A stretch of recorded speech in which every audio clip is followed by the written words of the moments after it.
Dans le podcast AWS en français, Women in Tech, ce mercredi, nous parlons du retour des jeunes vers l'emploi, de la remobilisation des jeunes vers l'emploi. Le podcast AWS en français. Sébastien Stormac.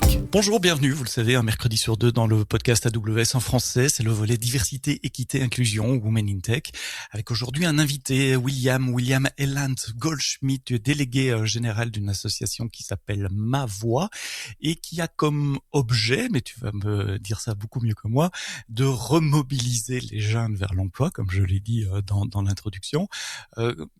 C'est quoi Ma Voix ?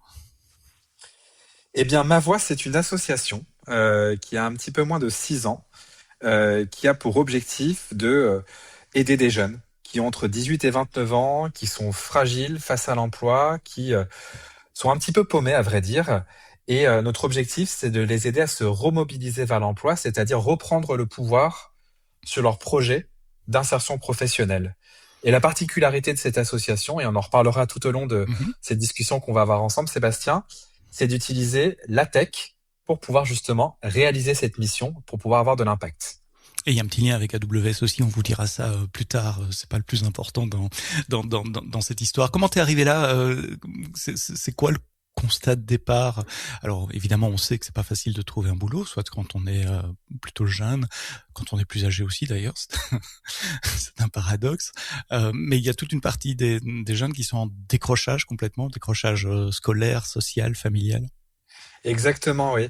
En fait, on a un constat qui doit justement aider à prendre la mesure du phénomène, mais aussi de l'urgence sociale. Aujourd'hui en France, et c'est un chiffre qui est assez constant depuis quelques années, on estime qu'il y a entre 1,4 et 1,5 million de jeunes qui sont considérés comme étant fragiles face à l'emploi. En France. Ça veut dire quoi ? Ouais, en France, exactement. Ça veut dire quoi, fragile ? Ça veut dire des jeunes qui n'ont pas fait d'études, qui n'ont pas d'expérience professionnelle, qui sont pas en cours de formation. Et donc, ce sont des jeunes qui se retrouvent un petit peu livrés à eux-mêmes, à vrai dire, dans le cadre de la recherche d'emploi. Et on sait que la recherche d'emploi, ça répond à énormément de facteurs qui a trait au niveau de diplôme, qui a trait à son entourage, qui est là pour du aider. réseau, de la famille, c'est pas que les connaissances ou les aptitudes qu'on a. Non, tout à fait, c'est aussi les soft skills.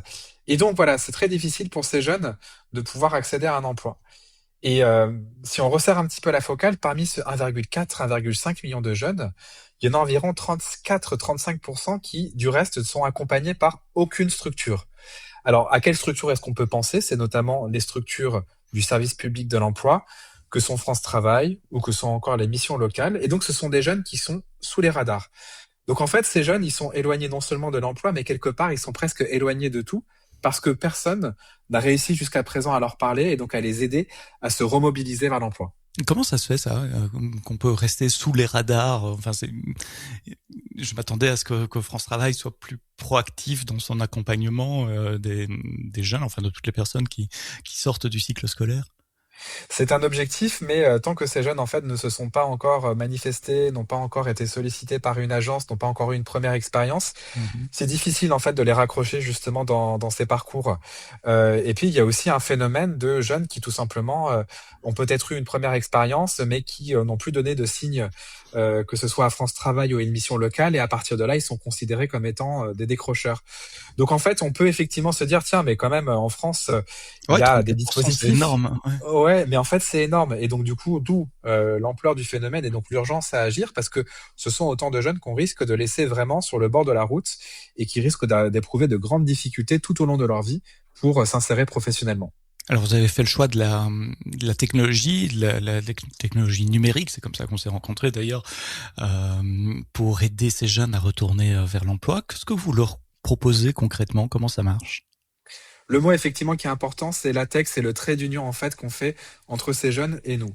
En fait, nous, Ma Voix, on a développé une application qui s'appelle Livia, donc c'est liv.ia, et le point .ia, vous comprendrez pourquoi est-ce que c'est important dans quelques instants. Et vous avez le lien dans les notes du podcast, évidemment, si vous scrollez un peu, vous trouverez les pages web vers Ma Voix, vers Livia, et tout ce dont nous parlons dans cet épisode. Exactement. Et donc, c'est une application qui, pour faire une petite comparaison qui va parler à certains auditeurs, auditrices, c'est un peu comme un Duolingo, mais appliqué à Mhm. la recherche d'emploi. Donc Duolingo, c'est l'application pour apprendre une langue, hein, avec des exactement très gamifié d'ailleurs, avec des jeux quotidiens.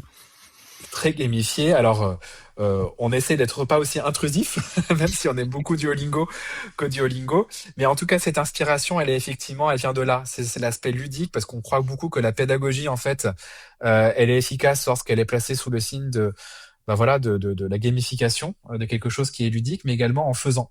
Et donc concrètement, ces jeunes, ils vont pouvoir faire sur cette application accéder à des solutions de coaching en toute autonomie, c'est-à-dire qu'ils vont pouvoir réaliser une quarantaine de défis.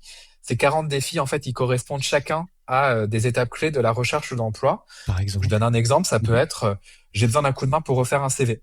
J'ai besoin d'un coup de main pour préparer un entretien d'embauche qui va avoir lieu dans 3 jours. Cet exemple de l'entretien d'embauche, en fait, il est fondamental parce que souvent, c'est ce qui cristallise beaucoup de craintes chez ces jeunes en se disant, mais en fait, je ne sais pas du tout comment ça va se passer et j'ai personne à qui en parler. Donc, une quarantaine de défis qu'on va trouver sur cette application. Et la particularité, c'est que chacun de ces défis prenne la forme d'une conversation avec une IA. Et donc, pourquoi est-ce que l'IA elle est importante dans ce parcours? Eh bien, tout simplement parce qu'elle va pouvoir personnaliser l'échange avec le jeune. Si je reprends l'exemple de la préparation à l'entretien d'embauche, le jeune va pouvoir charger dans l'application son CV, l'offre d'emploi qu'il vise, et l'IA va se mettre dans la peau d'un recruteur et donc du coup lui poser les questions qui sont spécifiques à son profil et à l'offre d'emploi qu'il vise. Et ça, Poser c'est les, hyper important. poser les questions, Pardon? mais aussi évaluer les réponses et pouvoir guider sur la manière de formuler les réponses. Et exactement, l'idée c'est vraiment d'apporter eh bien du conseil. Donc elle va pouvoir ensuite dire bah voilà, cette réponse en fait, elle est efficace parce que tu mets bien l'accent sur une compétence qui apparaît dans ton CV, ou à l'inverse, là tu aurais pu faire un petit peu autrement parce que tu as quelque chose à faire valoir qui n'est pas suffisamment ressorti dans le cadre de cette simulation d'entretien d'embauche. Et ça se Donc fait en mode texte ou en mode vocal, ou les deux? c'est en mode texte d'un point de vue ce que l'IA va pouvoir partager. En revanche, le jeune, il peut aussi bien dialoguer avec l'IA Mhm. en texte, en langage SMS et aussi en vocal. C'est important parce que enfin, on sait bien Absolument. que l'écrit, c'est une barrière à l'embauche également. Peut-être pas nécessaire pour certains jobs en dessous, en tout cas, mais très discriminant la manière d'écrire en français. Absolument, ouais, tout à fait. Donc, une quarantaine de défis. Mais ce qui est important aussi à retenir, c'est que l'IA, pour nous, c'est un formidable outil qui va pouvoir permettre à ces jeunes eh bien, de se lancer dans un parcours, dans une discussion. On sait aussi que pour ces jeunes, c'est difficile. Quand on revient à la question de tout à l'heure, comment ça se fait qu'il y en ait autant qui soient sous les radars? C'est parce que c'est pas simple, en fait, comme démarche de pousser la porte d'une mission locale. En fait, on fait souvent le parallèle Mhm. avec le fait d'aller voir un psy, par exemple. Mhm. Bah, le première étape, elle est pas simple. Ça revient quelque part à remettre son échec entre les mains de quelqu'un. Donc l'IA, elle permet de faire tomber petit à petit cette première barrière de je ne Sans sais pas par où jugement, commencer. sans jugement, Exactement, sans jugement de valeur, on peut poser toutes les questions, on se sent pas analysé ou jugé par l'application exactement. Et puis on peut la contacter aussi 24 heures sur 24. Et aussi. c'est pas totalement anodin de dire ça parce que bah, parfois les rythmes aussi de vie Mhm. des jeunes sont pas forcément ceux d'un conseiller en orientation professionnelle. Mhm. Donc voilà, c'est en tout cas une étape qui est hyper importante, mais pour nous, c'est pas une fin en soi. En fait, l'IA, on va pas considérer que l'IA est magique et qu'elle va permettre de tout faire à la place des jeunes. Et donc c'est pour ça que dans cette application, Livia, les jeunes ont aussi la possibilité de prendre rendez-vous avec un coach emploi, cette fois-ci bien en chair et en os, via l'application. Des rendez-vous qui se font en visio. Et pour certains ou certaines de ces jeunes, l'idée c'est de pouvoir eh bien, aller un petit peu plus en profondeur que les conseils que l'IA va pouvoir donner. Par exemple, sur des sujets qui peuvent être, moi je stresse en entretien et donc du coup j'ai besoin d'avoir un peu de réassurance de ce point de vue-là, ou j'ai besoin de creuser mon CV davantage qu'une réponse que peut me donner l'IA. Et finalement, pour nous, toute la valeur, elle se situe là. C'est pas de se dire l'IA, elle est formidable, elle va tout faire à la place. C'est vraiment cette combinaison, cette intelligence hybride finalement entre l'IA et l'humain qui va nous permettre d'avoir de l'impact dans le cadre de l'accompagnement qu'on propose aux jeunes. J'ai plein de questions techniques sur l'IA, les guardrails, etc. Mais ce serait pour peut-être un autre épisode du podcast pour le volet technique du vendredi. Je reviens sur l'aspect humain des choses. Ça déshumanise pas un peu la relation avec les CIP, les conseillers en insertion professionnelle, ou enfin, comment est-ce que vous raccrochez l'humain dans tout ça? Ouais, en fait, nous, c'est presque l'inverse qu'on constate. Pour donner un petit exemple qui permet d'illustrer ça, c'est que on a un CIP un jour qui nous a dit, mais en fait, je me suis rendu compte que le jeune s'était livré d'une façon différente, d'une façon plus ouverte avec l'IA, et que finalement il m'a permis, lorsqu'on a rebouclé sur comment s'est passé ce défi que tu as réalisé avec Livia, d'avoir plus rapidement accès en fait à des informations, ou en tout cas un ressenti que le jeune m'aurait pas livré tel quel dans le cadre d'un rendez-vous 100% humain, j'allais dire. Mhm. Et donc on voit bien qu'en fait il faut que ça soit utilisé de cette façon, de se dire finalement c'est un point d'appui pour les conseillers, où ils vont pouvoir dire comment est-ce que tu as vécu ce défi, et c'est comme ça qu'ils vont pouvoir creuser en fait sur les endroits qui sont peut-être un petit peu plus bloquants, un petit peu plus irritants pour les jeunes. Et donc finalement on considère qu'il n'y a pas de frontière hermétique entre ce que le jeune va pouvoir faire avec l'IA et ce que le jeune peut faire avec l'humain. C'est plutôt en fait il faut considérer que l'IA est au service de l'accompagnement, et que les conseillers peuvent s'appuyer sur l'IA pour dire ok, refaisons ce défi ensemble, explique-moi ce qui a bien fonctionné, ce qui n'a pas fonctionné. Et finalement ça permet d'apporter plus de valeur à l'accompagnement humain, où parfois l'accompagnement humain peut être soit très répétitif lorsqu'il s'agit de faire de la vérification de CV, ou ça peut être assez chronophage, voire même et peut-être tout simplement d'une aide très précieuse, parce que un conseiller n'a pas les réponses à toutes les questions sur tous les métiers qui peuvent exister, là où l'IA en fait elle permet justement d'avoir cette connaissance. Et donc c'est pour ça aussi qu'on pense que cette mise en scène, elle est cette mise en collaboration, elle est utile tant du point de vue du jeune que du conseiller. Et donc il y a une deuxième phase avec un humain. Après l'IA, après l'application, les jeunes peuvent rencontrer un conseiller d'orientation professionnelle. Absolument, tout à fait. Dans le cadre de l'application, dès lors qu'on a réalisé 1, 2, 3 défis, on va proposer de prendre rendez-vous avec un coach emploi. Je précise que ces rendez-vous sont gratuits, comme tout l'usage de l'application. Du reste, c'est 100% gratuit pour les bénéficiaires. Et donc, ces rendez-vous, il y a un premier rendez-vous de prise de contact, de découverte, qui va durer une demi-heure en visio. Et puis ensuite, en fonction des besoins et aussi de l'appétence et de l'envie des jeunes, des rendez-vous de suivi peuvent être proposés par les coachs pour pouvoir justement garder un contact. Et ces contacts, ils sont souvent espacés de 3-4 semaines. Mais entre ces rendez-vous, le coach va également pouvoir prescrire des défis à faire sur Livia. Et donc, ça permet encore de montrer un nouvel éclairage de comment est-ce que cet accompagnement hybride il peut prendre forme. Et puis, et on a une autre étape dans le cadre de l'accompagnement sur Livia, c'est que on a aussi créé un programme, alors en l'occurrence avec le soutien de AWS et dans le cadre du programme In Communities, qui consiste à aller à la rencontre cette fois-ci physiquement de jeunes, plus particulièrement de jeunes en Île-de-France et sur le territoire Grand Paris Sud. On propose à ces jeunes de participer à des ateliers qu'on a appelés ateliers IA et recherche d'emploi, où pendant une demi-journée, un coach de notre équipe va apprendre à ces jeunes, ou du moins les sensibiliser à un bon usage de l'IA. Ça veut dire quoi un bon usage de l'IA? Ça veut dire d'une part, pour pouvoir utiliser l'IA dans le cadre de sa recherche d'emploi, il faut savoir prompter, il faut savoir faire des requêtes à l'IA qui sont des requêtes qui sont pertinentes. Parce que si la requête ne l'est pas, la réponse sera de qualité très faible. Garbage in, garbage out, comme on dit en anglais. Exactement. Si on met n'importe quoi dedans, on reçoit n'importe quoi en sortie. Absolument. Et l'autre aspect de bien utiliser l'IA, ça veut dire aussi l'utiliser d'une façon éclairée. Donc typiquement, c'est ne pas partager de données personnelles avec l'IA. Ça veut dire aussi être conscient que y a des risques inhérents à l'usage de l'IA qui peuvent attraire à l'hallucination, donc c'est-à-dire une IA qui va inventer des contenus qui n'existent pas. Ça veut dire aussi de l'IA qui va reproduire des biais de genre, par exemple. Typiquement, l'exemple assez connu, c'est les métiers selon une IA scientifique ou mathématique seraient pas recommandés, en tout cas ne seraient pas orientés vers les filles. Et donc, ce sont autant de risques qu'on porte à la connaissance de ces jeunes pour leur dire l'IA, c'est super, c'est un outil formidable, mais en revanche, faites attention parce qu'il y a quand même des bonnes pratiques à intégrer aussi bien dans le prompting que dans son appréciation de la réponse apportée par l'IA, qui permet d'avoir une conversation qui est efficace. C'est peut-être pour terminer, pourquoi est-ce qu'on a aussi apporté ces ateliers à ces jeunes? Parce qu'ils utilisent déjà massivement l'IA, tout simplement. Et donc, on vient aussi répondre. ChatGPT, ils sont sur Perplexity déjà. Exactement. Donc, on vient tout simplement, en fait, s'insérer dans leurs usages pour dire il y a aussi une voie alternative qui permet d'avoir un usage plus juste de l'IA dans le cadre de la recherche d'emploi. Donc l'association Ma Voix, si je résume la conversation jusqu'à présent, vous essayez de remobiliser les jeunes vers le chemin de l'emploi avec 3 groupes d'activités. D'abord une application qui permet aux jeunes sous façon de jeu ou de parcours de se remettre dans un mood de parcours vers l'emploi en simulant des interviews, en révisant des CV, en ayant 40 activités comme ça liées à la recherche d'emploi.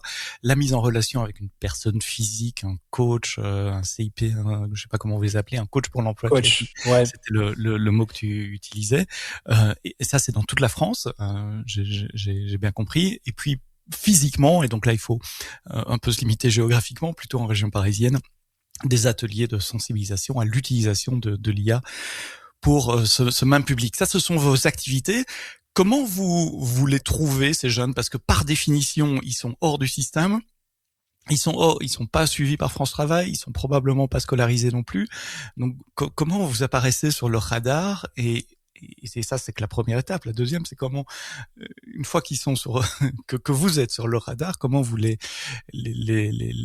inciter, les encourager à pousser la porte, fût-elle virtuelle, pour commencer à travailler avec l'application. Ouais, c'est un très bon point. Ces jeunes, effectivement, ils sont difficiles à repérer, difficiles à identifier. On en revient encore une fois à ces fameux 34% qui sont sous les radars. Et donc, nous, chez Ma Voix, en fait, on opère ce qu'on appelle des maraudes numériques pour aller à leur contact.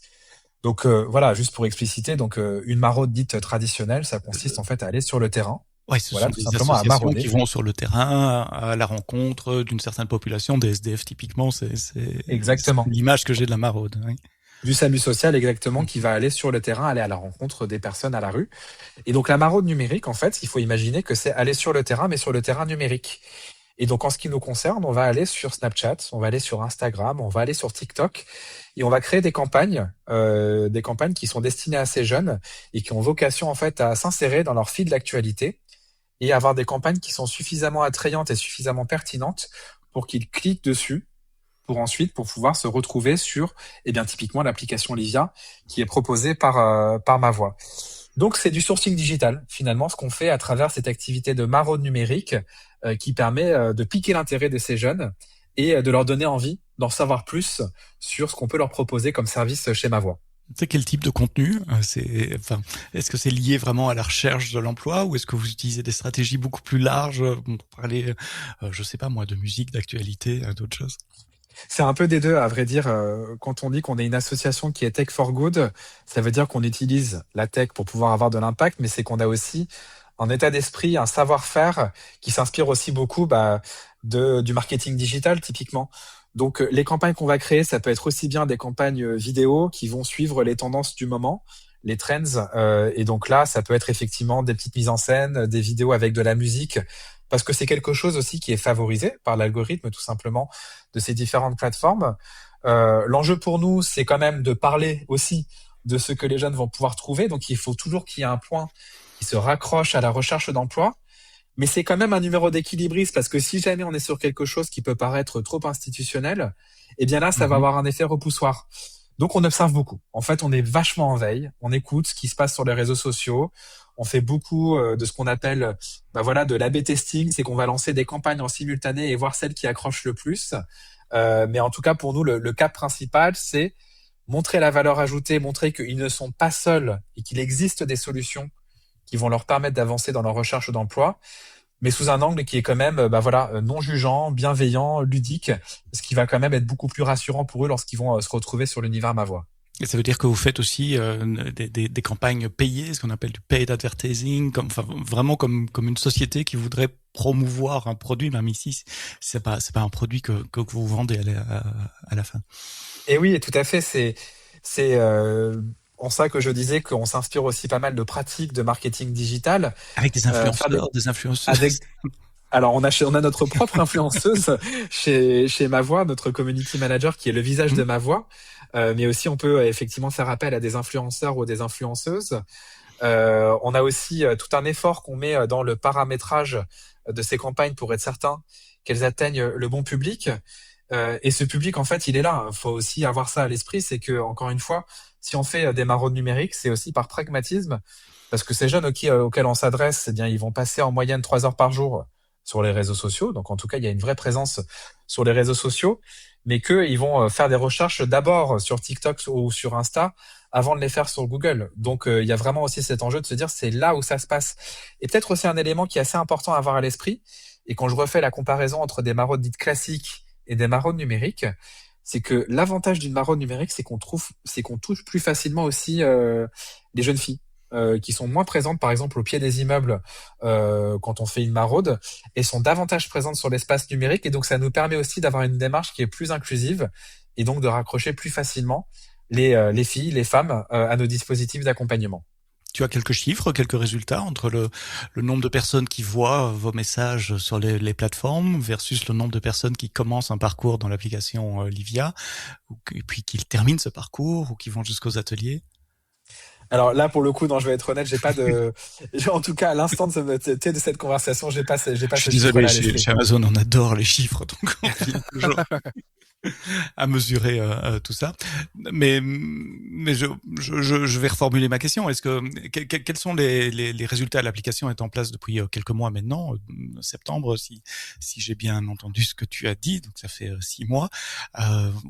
Comment ça se présente en termes de résultats, d'impact? Alors, on a des résultats qui sont très encourageants suite au lancement de cette application. Alors nous, dans l'esprit de Ma Voix, on considère qu'en fait, cette application, c'est la V1 et qui du coup précède une V2, une V3. Donc dans notre esprit, c'est encore un bébé. Cette application, elle est encore très jeune.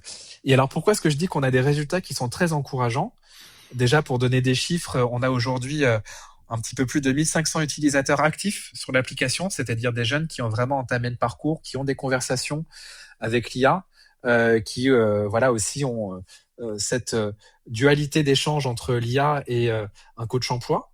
On a aussi des chiffres qui remontent en termes de satisfaction, en tout cas de perception de l'expérience qui est vécue. C'est-à-dire que un petit peu plus de 76% des jeunes qu'on a interrogés nous disent que la conversation avec l'IA est jugée comme étant très pertinente, comme éclairante, qui apporte des conseils qui sont utiles. Et donc voilà, ce sont autant de signaux qui nous font dire que on tient quelque chose en tout cas qui est important. On tient quelque chose qui a de la valeur pour ces jeunes. Ce qui quand même pour nous en tant qu'association à l'origine était un véritable pari. C'est pas simple hein, pour une association qui agit dans le champ de l'insertion professionnelle, qui touche à des questions qui a trait au social, de se dire bah mettons de l'IA en fait dans cet accompagnement. C'était un vrai pari on constate voilà que c'est quelque chose qui attire les jeunes, que la promesse est forte et que pour l'instant ils y adhèrent. Alors après on a plein de défis, plein de challenges, c'est pour ça que je parlais de V2, V3, V4 parce que on sent qu'on peut aller plus loin, mais l'hypothèse de base en tout cas, elle est confirmée en ce qui nous concerne. Comment vous financez ça? Parce que le développement d'une application, enfin les personnes qui travaillent, je suppose que tu touches un salaire, le développement d'une application qui utilise de l'IA en plus, donc il y a des coûts récurrents à l'utilisation de cette application. D'où ça vient l'argent? Alors en tant qu'association, on fait beaucoup appel aussi bien alors essentiellement de la philanthropie, on utilise aussi des financements qui viennent de subventions et donc on peut avoir aussi bien des bailleurs publics qui vont venir financer nos dispositifs parce qu'on est quand même sur un secteur qui est l'insertion professionnelle, donc ça peut intéresser au premier lieu les financeurs publics et on a également des financeurs privés. On citait tout à l'heure AWS à travers le programme In Communities qui par conviction voilà, en tout cas, oui, c'est ça, par conviction et par valeur, choisissent de soutenir notre association et nous permettent de déployer nos programmes et de faire en sorte que ces programmes d'accompagnement soient gratuits, qu'ils restent gratuits pour les bénéficiaires et qui permettent évidemment de payer les salaires des membres de l'équipe et puis tous les coûts qui sont liés à la mise en place et au développement. La collaboration avec AWS, on en a parlé, tu en as parlé plusieurs fois. Si vous voulez en apprendre plus quant au programme In Communities que tu viens de mentionner, il y a un autre épisode du podcast avec Kevin Temir de chez Amazon qui explique en détail ce programme In Communities et vous trouverez évidemment le lien dans les notes de cet épisode. Vous avez fait quelque chose à la station F aussi, on me souffle à l'oreille. Absolument, ouais, tout à fait. C'était la première collaboration qu'on a mis en place avec AWS. Ils nous ont invité à un événement qu'ils ont organisé à Station F qui s'appelait le Career Day. Donc, événement qui durait toute la journée où beaucoup de jeunes, justement, qui étaient dans cette problématique de recherche d'alternance, de recherche d'emploi étaient présents sur le salon. Et donc, AWS nous a réservé une très belle place puisqu'on a pu avoir un stand qui nous a permis de présenter en live cette solution Livia à des jeunes. Et donc, du coup, ça nous a aussi permis, à travers cette présence, d'enclencher beaucoup d'échanges et donc aussi pas mal de jeunes qui ont pris l'application en main et qui l'ont utilisée. Et ça a aussi été pour nous l'occasion de nous ancrer davantage aussi dans cet écosystème de l'accompagnement des jeunes.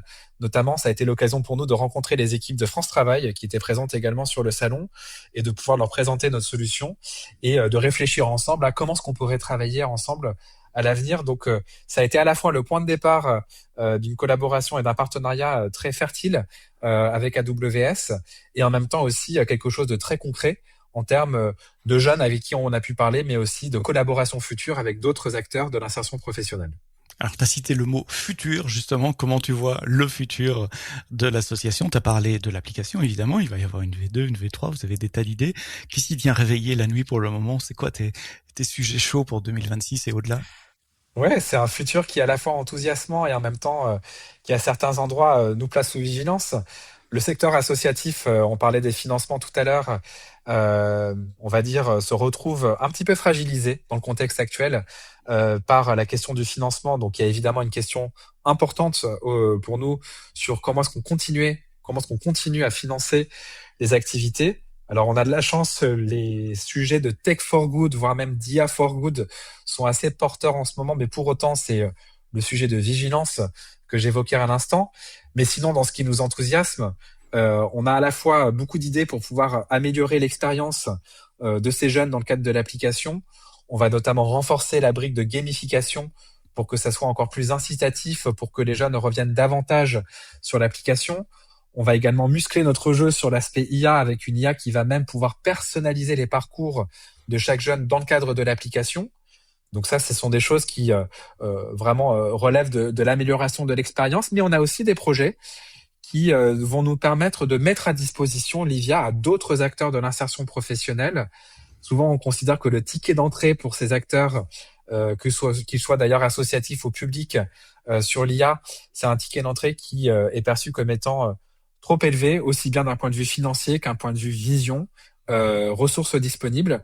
Et donc, on a pour idée de mettre Livia à disposition du plus grand nombre de ces acteurs de l'insertion professionnelle pour que ce soit en fait des petits Livia personnalisés à ces acteurs pour que eux-mêmes puissent utiliser cet outil pour accompagner leurs jeunes. Donc voilà, on a en tout cas pas mal d'idées, beaucoup d'idées chez Mavoie et beaucoup d'idées qui sont d'ores et déjà lancées. Donc, on pense que ça va être une année très excitante de ce point de vue-là. À surveiller l'évolution au fil des mois de 2026. Si les auditrices, les auditeurs du podcast veulent contribuer, aider ou simplement s'informer, quelle est l'adresse à retenir? Alors, l'adresse principale, c'est mavoie.org, où ils peuvent à la fois tout savoir sur l'association et puis eux-mêmes faire l'expérience de Livia s'ils le souhaitent. Merci William pour tes explications très claires. William Eland Goldschmidt, tu es délégué général de Mavoie. Merci à vous d'avoir écouté cet épisode du podcast AWS en français jusqu'au bout. Rendez-vous dans 2 jours, vendredi prochain, pour un prochain épisode qui sera cette fois-ci sur un volet technique. Je vous communique pas encore le sujet. Il est noté. A priori, je sais ce que ça sera, mais c'est pas encore enregistré, donc je reste un tout petit peu prudent et je me réserve la possibilité de faire un changement de dernière minute. Mais une chose est sûre, ça sera vendredi matin dans toutes les bonnes applis de podcast. Mais d'ici là, comme d'habitude, quoi que vous codiez, codez-le bien.